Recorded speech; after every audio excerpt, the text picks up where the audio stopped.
it's all about building a team. And what you guys have done is not necessarily unique in that you've built a team, but the way in which you've done it and the way that you've focused on really kicking ass in the areas that you excel at and working together and sort of playing off of each other's strengths and now growing your entity and bringing in more people that are complementary to what you do has made you guys, wow. I mean, I've watched you guys take off from, doing well to all of a sudden having a huge breakout, and it's really cool to see somebody have a breakout like that. Thank you. I feel lucky to even talk to you. I was like, I don't know, this guy, he might be too big of a deal to talk to me anymore. I don't know. That's true. It's kind of a big deal now.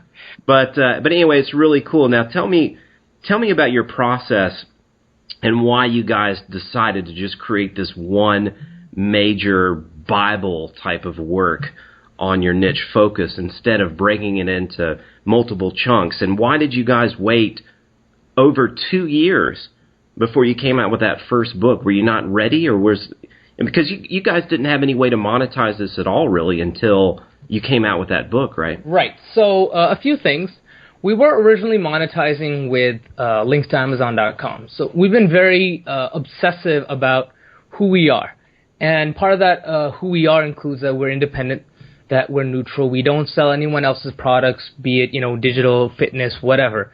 So our way of generating revenue originally was, if you are on our page for, let's say, beta-alanine, and you want to buy it, we would link to Amazon.com for just to search beta-alanine, and we would say, you know what, buy it at your own, let's say, buy whoever brand you want, whichever brand you want. We're not going to specifically tell you which one because that's not what we do. We don't analyze these brands and whatnot. So buy it if you want. Here's a link to Amazon.com, which is usually the cheapest, one of the cheapest solutions and one of the most convenient solutions. And that was our original revenue. So for the first 2 years, one of the reasons we didn't have any product was, we were kind of building up our brand. We've taken, let's say, a more long-term approach, right? So right now, let's say we're 20,000 visitors. Within 2 years, we want to be getting 50,000 a day, and then eventually, 100,000, whatever. We want to become the definitive source for supplementation. When people talk about supplements on their website or their blog, and they link to a page for more information, instead of linking to Wikipedia, we want us to be that source. So it took some time to get there, right? I mean, you can look up our previous versions on archive.org. We're actually on our version 5.5 right now, and we're working on version 6 for the internal code. And you'll see our evolution, right? We listen to people, we kind of made it more useful to ourselves, and eventually when we finally thought, okay, we have enough data, it's now useful enough, it makes sense to sell it, we sold it.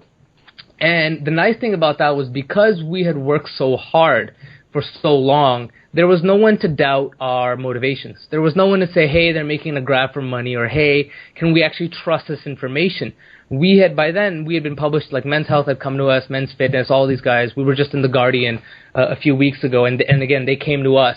There was no one to doubt our motivations, and so that was a big part of it, was that we had built up that reputation, we had built up that brand, and so when we eventually said, hey, we want to sell something, people listened.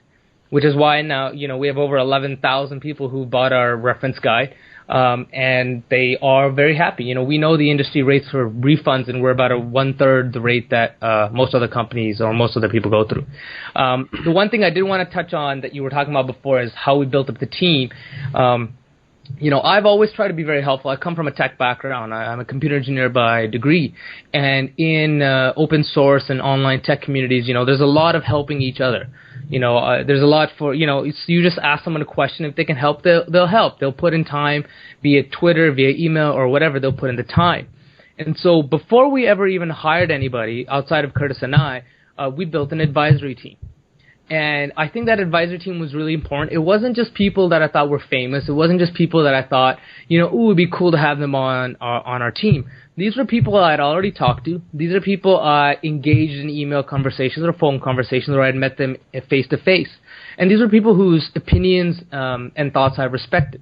So I asked them, and there's no money in this or anything like that. And I said, hey, we're building an advisory board. I just want to have some cool, smart people that we can bounce ideas off of, that we can use their expertise on. And do you mind if I add you to our advisory board? And I think we have 8 people now, and not a single one said no. And it comes from an extremely, extremely varied background, right? There's like Dr. Peter Wolf. Mexican.